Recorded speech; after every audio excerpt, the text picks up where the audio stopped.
Hello and welcome back to HardReset.info. In this video, I will show you how to enable or disable vibrations on DJI Mic 3. Let's begin!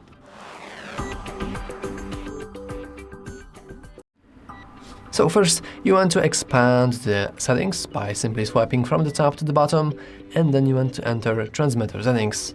In the transmitter settings, you want to scroll almost all the way to the right until we'll see vibration.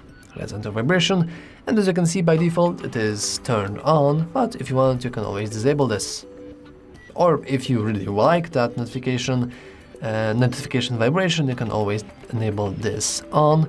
Just note that the vibrations are fairly strong, so for example if you would change this, it's so strong that it can even just fly away by just clicking it, which is very very funny. Anyway, that's all for this video. If you found it useful, make sure to leave a like, subscribe, and as always, thanks for watching. See you next time.